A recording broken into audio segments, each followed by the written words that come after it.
পাখি কখন জন্ম নেয়, কখন উড়তে শেখে, কখন বাসা বানাতে শেখে, কখন নিজের মৃত্যু লাভ করে, এসব আমাদের মধ্যে কেউ জানি না। কিন্তু পাখি একটা কথা খুব ভালো করে জানে, যে এই সংসারে ও যা কিছুই করুক না কেন, এই সংসারে ওকে নিয়ে কিচ্ছু যায় আসে না। এবার আমরা কি করি? কোনো কাজ করার আগে আমরা এটা ভাবি যে এই সংসার যদি আমাকে দেখে ফেলে তাহলে কে জানে এই সংসার কি ভাববে, আমার প্রতিচ্ছবি কেমন তৈরি হবে কে জানে, কে জানে কি হবে আদি ইত্যাদি। এই সব ভাবনায় আমরা মগ্ন হয়ে যাই। কিছুটা এমনভাবে মগ্ন হই যে বর্তমানের কর্মের এই জীবনের যাত্রাপথে সেই সময়ের আনন্দ উপভোগ করতে ভুলে যাই। এবার দেখুন একটা পাখি কি করে, ওর কর্ম হলো গান গেয়ে চলা।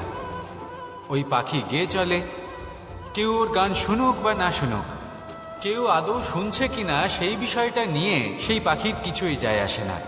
সেই পাখি নিজের কর্ম করতে থাকে। হয়তো সেই জন্যই আপনি কখনো কোনো পাখিকে কাঁদতে দেখবেন না। এরকমই আপনাকে নিজেকে গড়ে তুলতে হবে। প্রথমে নিজেকে জিজ্ঞেস করুন, এই যে কর্ম আমি করতে চলেছি সেটা কি উচিত? যদি আপনার মনে হয় সেটা উচিত, তাহলে সেটা প্রমাণ করুন।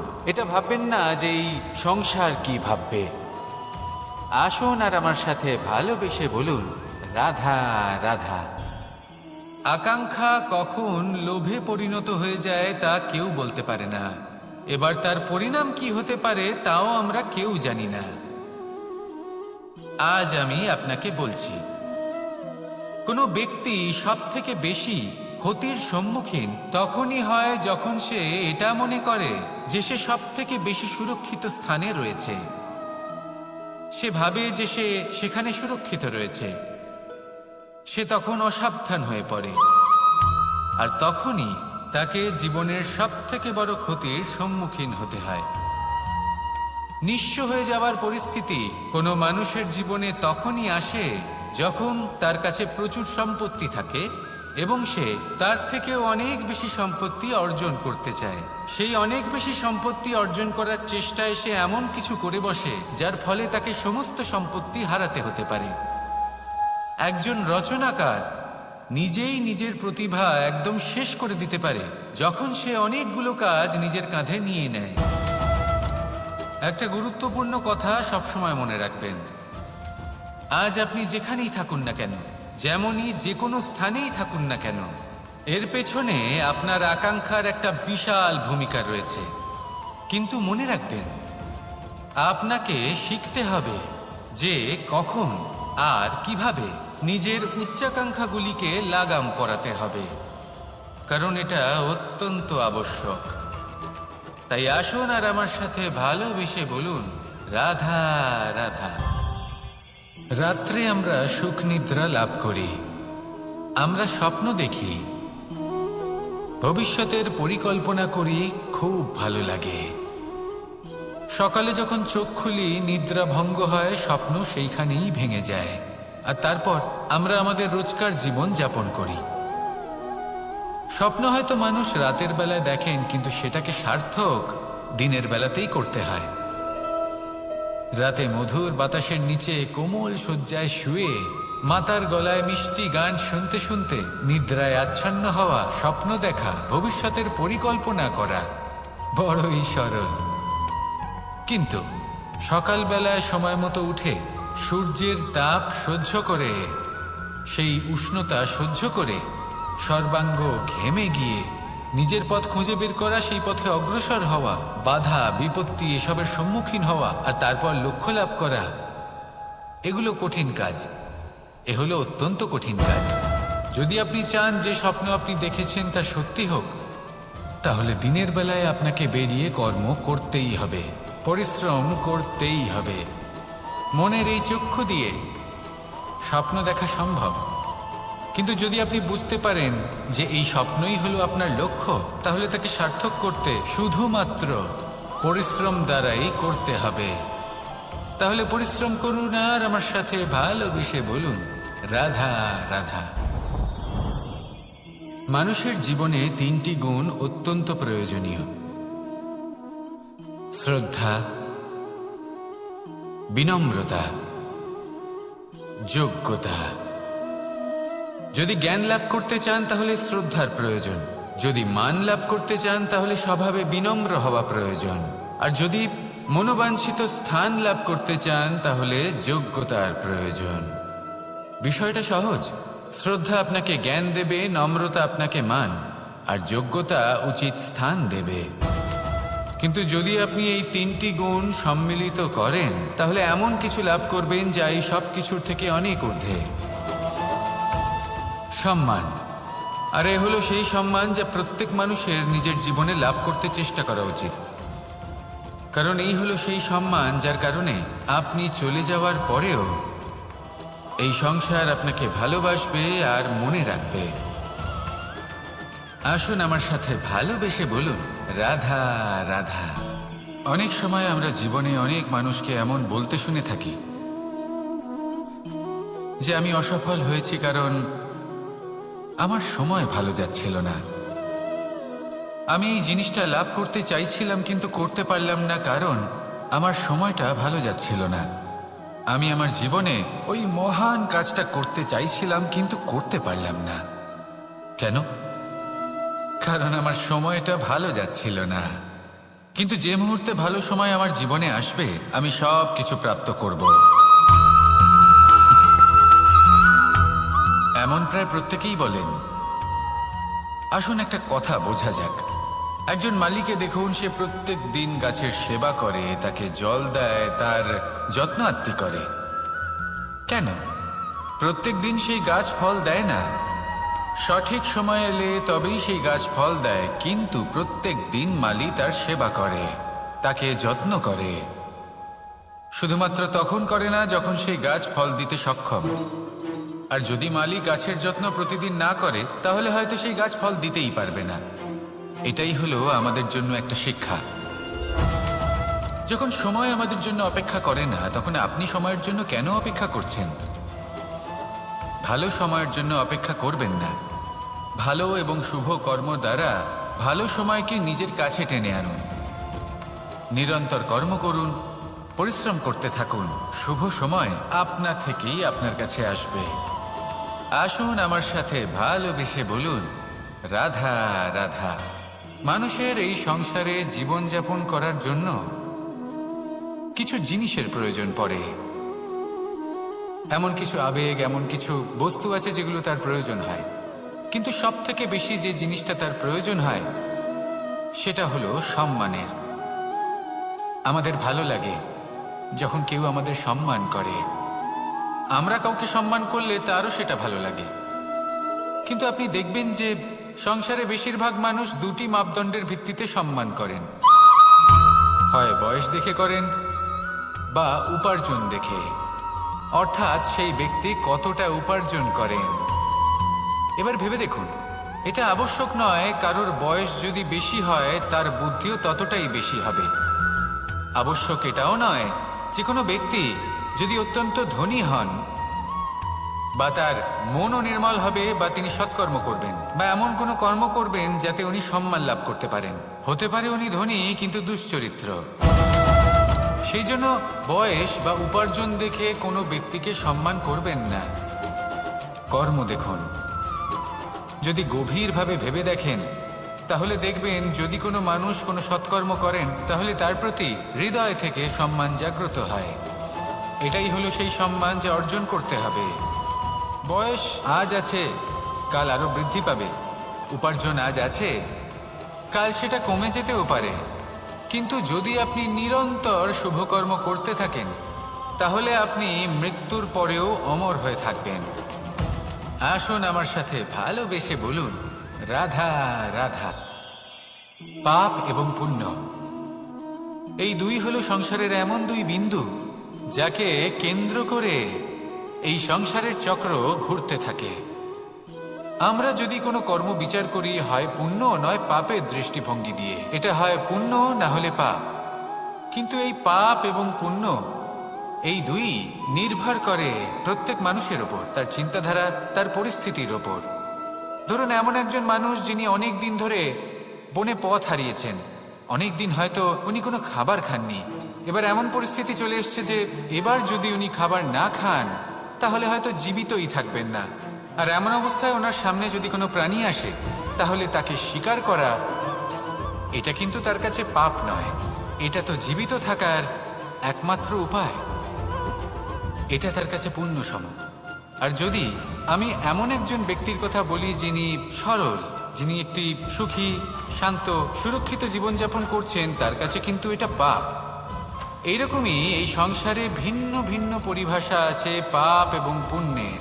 তার মধ্যে যদি আমি আপনাকে একটি সরল পরিভাষা দিই, সেটা হলো জীবনে যখনই কোনো কর্ম করবেন সেটা নিয়ে একটু ভেবে দেখুন যে এই যে কাজটা আমি করছি তার ফলে এই যে অন্য মানুষেরা আছেন এই সংসারে, তারা কি দুঃখ পাবেন? যদি তারা দুঃখ পান তাহলে সেটা পাপ। যদি আপনি এমন কোনো কর্ম করেন যার ফলে অন্যরা প্রসন্নতা লাভ করেন, তাদের মুখে হাসি ফুটে ওঠে, যদি তারা প্রেরিত হন, জীবনে সামনে এগোতে পারেন, তাদের বিকাশ হয়, তাহলে এটা হলো পুণ্য। তাই জীবনে সবসময় পুণ্য করতে থাকুন আর আমার সাথে ভালোবেসে বলুন রাধা রাধা। বনস্পতি ফলনের জন্য আমাদের কিসের প্রয়োজন পড়ে? একটু ধরিত্রীর, একটু পরিশ্রমের, আর একটা বীজের। এবার যদি মানুষের কথা বলি, তাহলে এখানে ধরিত্রী হলো মানুষের এই জীবন, যেখানে মানুষ নিজের ইচ্ছের ফল ফুল ফলন করতে চায়। পরিশ্রম হলো আমাদের কর্ম, আর বীজ হলো আমাদের নির্বাচন। আমাদের বেছে নিতে হবে যে আমরা কি বপন করব, আম নাকি ফণি মনসা। এর মধ্যে আমরা কি পেতে চাই? রসালো ফলের ফলন চাই নাকি কাঁটার ফলন চাই, তা আমাদের উপর নির্ভরশীল। কিন্তু একটা কথা ঠিক, লক্ষ্য যেমনই হোক না কেন, জীবন যেমনই হোক না কেন, যদি আপনি লক্ষ্যের দিকে এগোতে থাকেন তাহলে কর্মের সাথে খামখেয়ালি আচরণ করতে পারবেন না। যদি আপনি এমন করেন তাহলে এটা আপনাকে একটা অনুচিত লক্ষ্যে পৌঁছে দেবে, সেটা কিন্তু নিশ্চিত। সবসময় এটা মনে রাখবেন, কর্মের সাথে খামখেয়ালি হবেন, অর্থাৎ কর্মফলও আপনার সাথে খামখেয়ালি হবে। তাহলে নিষ্ঠার সাথে কর্ম করতে থাকুন আর নিজের লক্ষ্যকে প্রাপ্ত করুন। আর আমার সাথে ভালোবেসে বলুন রাধা রাধা। অগ্নি চতুর্থ তত্ত্ব, সব থেকে বেশি গুরুত্বপূর্ণ, কিন্তু তার থেকেও বেশি ভয়াবহ। কখনো অগ্নিকে নিয়ন্ত্রিত রূপে উনুনে জ্বলতে দেখেছেন? এই অগ্নি আমাদের খাবার বানাতে সাহায্য করে, যা আমাদের শক্তি প্রদান করে। কিন্তু এই অগ্নি যখন বিচলিত হয়ে, অনিয়ন্ত্রিত হয়ে কোনো বনের আগুন হয়ে ওঠে, তখন মহা বিনাশ ঘটে যায়। আপনারই অন্তরের ঊর্জা হলো এই অগ্নি। এটা আপনার শক্তিও, আপনার ক্রোধ। একে ব্যবহার কিভাবে করবেন তা আপনারই হাতে। যদি কোনো ব্যক্তি নিজের অন্তরের এই ঊর্জাকে ব্যবহার করেন শক্তির রূপে, তাহলে সে বিকাশ ঘটাতে পারে, নির্মাণ ঘটাতে পারে। কিন্তু যদি কোনো ব্যক্তি তার অন্তরের ঊর্জাকে বিধ্বংসী অস্ত্র বানিয়ে ফেলেন, তাহলে নিশ্চিত রূপে মহা বিনাশ ঘটতে পারে, যাতে বিনাশ তারও অবশ্যই হবে।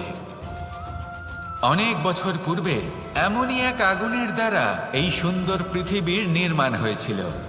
আর অনেক বছর পূর্বে এমন এক আগুনেই সমস্ত জীব এবং সংসার বিলুপ্ত হয়ে গেছিল। এবার আপনি আপনার অন্তরের ঊর্জা দ্বারা বিনাশ ঘটাতে চান নাকি নির্মাণ ঘটাতে চান, সেই সিদ্ধান্ত আপনারই। আসুন আমার সাথে ভালোবেসে বলুন রাধা রাধা। কখনো কখনো এমন হয়, আমরা আমাদের বাড়ির উঠোনে বীজ বপন করি, আর তা বিকশিত হয় একটা সুন্দর বৃক্ষে। তার শাখাগুলি প্রতিবেশীর বাড়ি পর্যন্ত পৌঁছয়। ফলের বর্ষণ প্রতিবেশীর বাড়িতেও হয়ে থাকে। আর আমরা ভাবি গাছ আমরা উৎপন্ন করব আর ফল খাবেন আপনারা। এই কেমন কথা হলো? আপনাকে এই কথা বুঝতে হবে যে এসব হলো ভৌতিক বস্তু, সাংসারিক বস্তু।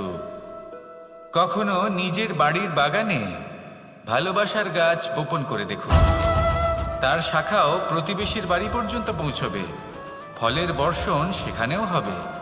কিন্তু সেই ফল চাইতে আপনাকে যেতে হবে না, সেই ফল দ্বিগুণ মাত্রায় আবার আপনার কাছেই ফিরে আসবে। তাই নিজের বাড়িতে আর নিজের মনে ভালোবাসার গাছ উৎপন্ন করুন। এই জীবন প্রসন্ন হয়ে বলবে রাধা রাধা। অ দিয়ে অন্ত, আ দিয়ে আরম্ভ, এই দুইয়েরই রাশি সমান। যদি আপনি মন দিয়ে দেখেন তবে দেখবেন এদের সম্পর্ক খুবই নিবিড়। কিভাবে? যখন কোনো কিছু শুরু হয় এটা নিশ্চিত হয়ে যায় যে তা সমাপ্তও হবে। আরম্ভই যদি না হয় তার সমাপ্তও হবে না। যা আরম্ভ হয়েছে তার সমাপ্তি হলো অবশ্যম্ভাবী। এটাই হলো প্রকৃতির নিয়ম, একে এড়ানো যায় না। এবার এই কথা আমরা সকলে জানি। এবার মানুষ কি ভাবে যে সমাপ্তির পরে কি হতে পারে, এর উত্তর তাদের কাছে নেই। তাদের উচিত অন্য কোনো বিষয় ভাবা যা বেশি গুরুত্বপূর্ণ। এবার মানুষ এটা জানে না যে মৃত্যুর পরে কি হতে পারে, কিন্তু এই কথা অবশ্যই জানে যে জন্ম থেকে মৃত্যু পর্যন্ত এই সময়, যাকে আমরা জীবন বলে থাকি, এই সময় আমরা কর্ম করতে পারি। এই কথা তো আমরা জানি। তাহলে এমন কি কর্ম করা যেতে পারে যা আমাদের সমাপ্তির পরও আমাদের প্রাসঙ্গিক করে রাখতে পারে, এই বিষয় ভাবা উচিত। যে জন্মগ্রহণ করেছে তার মৃত্যু হবেই, এটা সাধারণ বিষয়। কিন্তু ইতিহাস আজও সেই সকল মানুষজনকে স্মরণ করেন যাদের এই সংসার তাদের মৃত্যু নয়, বরং তাদের জীবনকালে যে কর্ম তারা করেছেন তার দ্বারা মনে রাখেন। সেই কর্মের কারণে এই সংসারে তাদের নাম, তাদের কর্ম, তাদের ব্যক্তিত্ব, তাদের কীর্তি অমর হয়ে থাকে এবং থাকবে। আপনার কাছে এতটা সময় নেই যতটা আপনার মনে হচ্ছে আপনার কাছে আছে। সেই জন্য যত শীঘ্র সম্ভব শ্রেষ্ঠ কর্ম করুন, যতটা পারবেন ততটা অধিক সুকর্ম করুন। এই সংসারে নিজেকে অমর করে তুলুন আপনার মৃত্যুর পরেও, আর আমার সাথে ভালোবেসে বলুন রাধা রাধা। উমা, এ কি? আমি কখন থেকে এখানে অপেক্ষা করছি, হাত পেতে দাঁড়িয়ে রয়েছি যাতে একটা ফল আমার হাতে এসে পড়ে এবং সেটা আমি খেতে পারি। কখন থেকে অপেক্ষা করছি, কিন্তু সেটা হচ্ছেই না। এবার আপনি বলবেন যে এসব কি বলছি, এ কি অদ্ভুত কথা বলছি। যদি ফল খেতে হয় তাহলে আমাকে বৃক্ষে চড়তে হবে, ফলের কাছে পৌঁছতে হবে, তবেই তো ফল পাবো। এবার এটা অত্যন্ত সহজ ব্যাপার, কিন্তু এই বিষয়টা আপনি নিজের জীবনের প্রসঙ্গে ভেবে দেখুন। লক্ষ্য কোথায় আছে আপনি জানেন, সেই লক্ষ্যে পৌঁছানোর পথ কি সেটাও আপনি জানেন, সেই পথে চলার ক্ষমতাও আপনার রয়েছে, কিন্তু তাও আপনি নিজের লক্ষ্য লাভ করতে পারছেন না। কেন? কারণ আপনি অপেক্ষা করছেন যে লক্ষ্য আপনার সামনে চলে আসবে, কিন্তু তা হয় না। লক্ষ্য সে যাই হোক না কেন, ধন হোক, প্রেম হোক, কোনো সম্মান হোক বা মোক্ষ হোক, যদি আপনি তার দিকে অগ্রসর না হন তাহলে ফল প্রাপ্তি অসম্ভব ব্যাপার, তা কোনোদিনই হবে না। সেই জন্য আপনার চোখের সামনে আপনি যদি নিজের লক্ষ্যকে দেখতে পান তাহলে উঠুন এবং সেই দিকে অগ্রসর হতে শুরু করুন। নিজের অন্তরের সকল অশুভ গুণ দূর করুন, অলসতা ত্যাগ করুন, অজ্ঞানতা ত্যাগ করে দিন এবং চলতে থাকুন। অবশ্যই মনোবাঞ্ছিত ফল লাভ করতে পারবেন। মনে রাখবেন, চলতে থাকলে তবেই লক্ষ্য প্রাপ্তি হবে। অপেক্ষার দ্বারা শুধুমাত্র মৃত্যু লাভ হবে। আসুন আমার সাথে ভালোবেসে বলুন রাধা রাধা। কর্ম কর্ম সর্বদাই শান্ত মনে করুন। ভিতের সেই ইটের মতো করুন যে শান্তভাবে 7 হাত গভীরে অবস্থান করে। সবার চোখ যায় শিখরের সেই পতাকার দিকে, কিন্তু শিখরে থাকা সেই পতাকা প্রতীক হলো ভিতের মধ্যে থাকা সেই ইটের শক্তির, যে শান্ত মনে নিজের কাজ করে গেছে। তাই এইভাবেই নিজের কর্ম করুন শান্ত মনে, সন্তোষ ভাব নিয়ে। কলরব যা করার তা আপনার সাফল্যকে করতে দিন, কারণ যখন সাফল্যের এই জয় জয়কার চারিদিকে ছড়িয়ে পড়ে তখন কর্মের এই মৌনতা আরো শক্তিশালী হয়ে ওঠে। তাহলে আসুন আমার সাথে ভালোবেসে বলুন রাধা রাধা। এই সম্পর্ক হলো গুরু এবং শিষ্যের। গুরু হলেন ধনুকের সেই প্রত্যাঞ্চার মতো যিনি নিজেকে পেছনে রেখে শিষ্যকে তার গন্তব্যের দিকে এগিয়ে দেন। তাকে নিজের লক্ষ্য ভেদ করতে দেন আর সর্বদাই কঠোর হয়ে থাকেন, যাতে শিষ্য কখনোই নিজের লক্ষ্যচ্যুত না হয়। ধন্য হলেন এমন গুরু যারা শিষ্যকে নিজের গন্তব্যে পৌঁছেও দেন এবং তার সব কৃতিত্ব তাকেই দেন, নিজের শিষ্যকে, নিজের বাণকে। তাহলে আপনারা চিরকাল এরকম গুরুকে মনে রাখবেন, সর্বদা তাদের সম্মান করবেন, সর্বদা তাদের ভালোবাসবেন, কখনো জীবনে পিছিয়ে পড়বেন না আপনি। আসুন আমার সাথে ভালোবেসে বলুন, রাধা রাধা। আপনি কখনো আতর মেখেছেন? একটা শ্রেষ্ঠ আতরের গুণ হলো ওকে মাখার পরে অনেক দিন পর্যন্ত তার সুবাস থেকে যায়। তারপরে আপনি বস্ত্র বদল করুন বা রেখে দিন, তার সুবাস থেকেই যায়। এবার ধরে নিন এই আতর হলো আপনার কর্ম, আর আপনার শরীর, আপনার বস্ত্র হলো আপনার জিহ্বা। যত শ্রেষ্ঠ আপনার কর্ম হবে তত বেশি এই সংসার আপনাকে জানবে। আপনার কর্ম যদি সর্বশ্রেষ্ঠ হয় তাহলে সারা জীবন মনে রাখবে, আর জীবনের পরেও আপনাকে ভুলবে না। এই কর্ম ধর্ম ভেবে পালন করবেন, কারণ এই চিন্তা ভাবনাই সত্য হয়ে সামনে আসে। সেই জন্য ভাবনাকে পুষ্ট করুন, যুক্তিবোধ শ্রেষ্ঠ করে তুলুন। সবকিছু নিজে থেকেই হয়ে যাবে, পথ আপনা থেকেই সামনে চলে আসবে, কর্ম নিজে থেকেই হতে থাকবে। শুধু কর্ম ধর্ম মনে করে পালন করতে থাকুন, আর আমার সাথে ভালোবেসে বলুন, রাধা রাধা।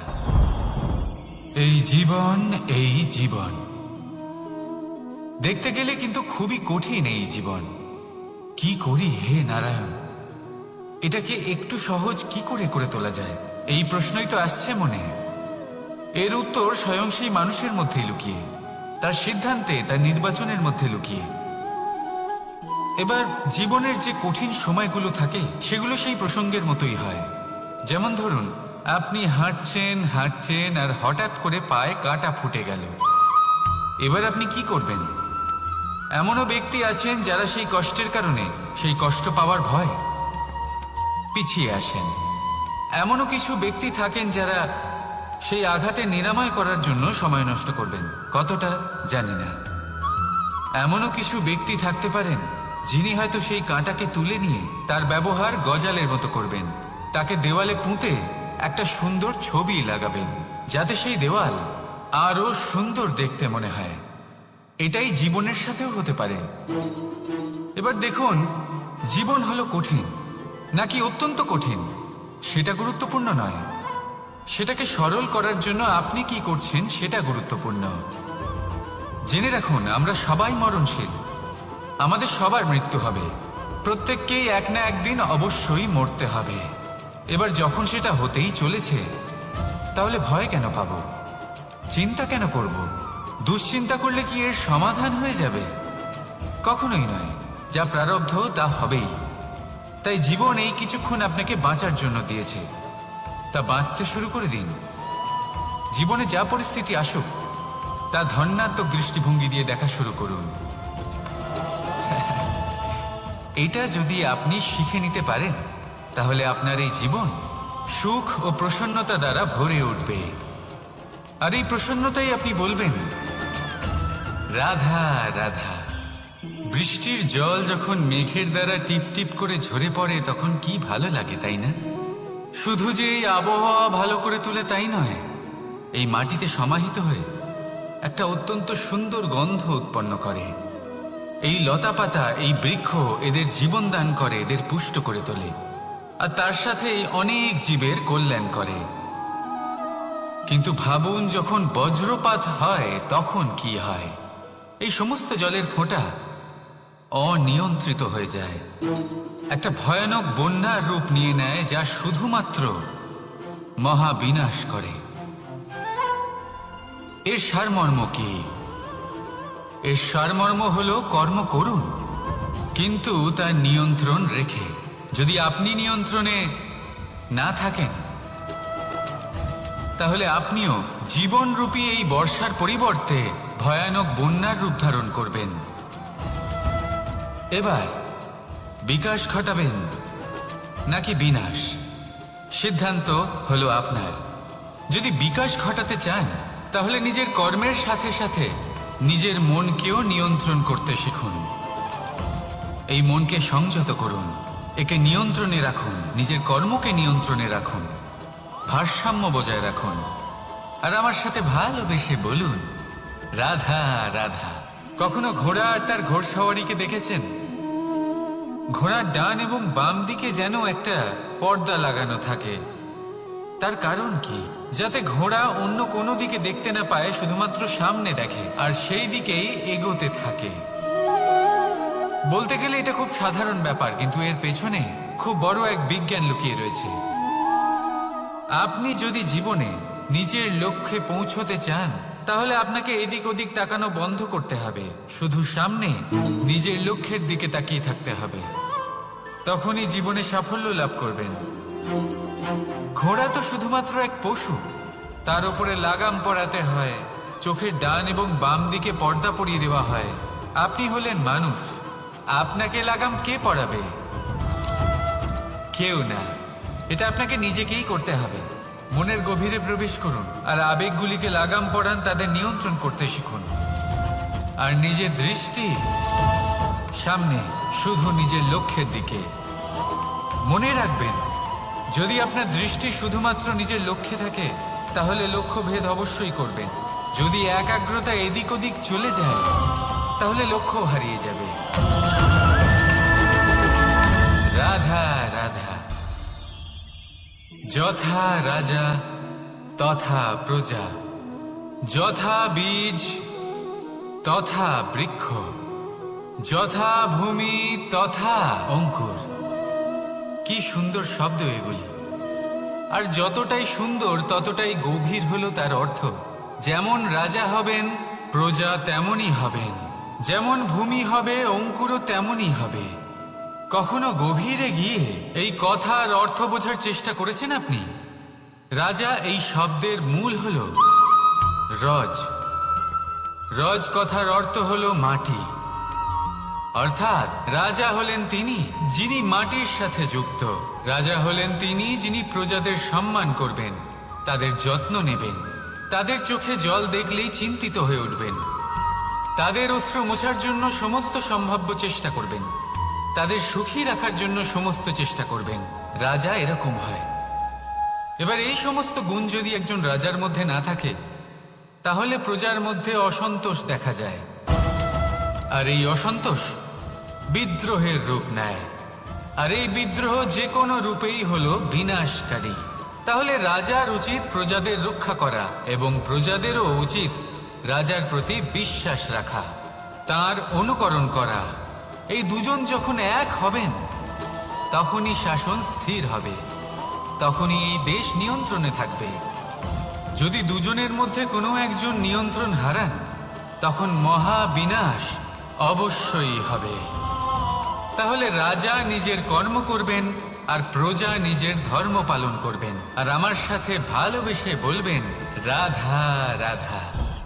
কখনো কখনো আমরা ভাবি যে কোনো ব্যক্তি যিনি ধর্মের পথে চলেছেন, যদি তার দ্বারা কোনো ভুল হয়ে থাকে তাহলে নিয়তি তাকে সেই মুহূর্তেই কঠোর শাস্তি দেন। কিন্তু সেই সব মানুষ যারা সংসারের সবথেকে বড় অধর্মী, বহু নিকৃষ্ট মানের কাজ করেন, তাদের নিয়তি অনেক সুযোগ দেন। তাদের নিয়তি এরকম কঠোর প্রহার করেন না। এই ভাবনা কখনো না কখনো মনে আসেই। ভেবে দেখুন কেন? আসলে জীবনকে বেশিরভাগ মানুষ একভাবেই দেখে থাকেন, বিভিন্ন স্তরে একে দেখা উচিত। এবার আপনি বলুন, এই সংসারে কোনো অধর্মী কখনো প্রেরণার উৎস হতে পারেন? কখনোই নয়। যে মানুষ নিজের আত্মাকে মলিন করে ফেলেছেন তিনি এই সংসারকে কিভাবে প্রেরণা যোগাবেন? উনি নিজেই বুঝতে পারেন না কোনটা করা উচিত, ধর্ম কোনটা। তাই নিয়তি তাকে একটা সুযোগ দেন, এটা বোঝার সুযোগ দেন যে কোনটা উচিত, কোনটা ধর্ম। সুযোগ দেন নিজের বিবেক জাগিয়ে তোলার, তাকে সুযোগ দেন নিজের অন্তরাত্মার ডাক শোনার। যখন তাতেও কাজ হয় না তখন নিয়তির কাছে একটাই পথ বাকি থাকে, আর তা হলো মহাবিনাশ। মহাবিনাশ হয়তো দেরিতেই আসতে পারে, কিন্তু তা অবশ্যই আসবে। আর যখন মহাবিনাশ আসে তখন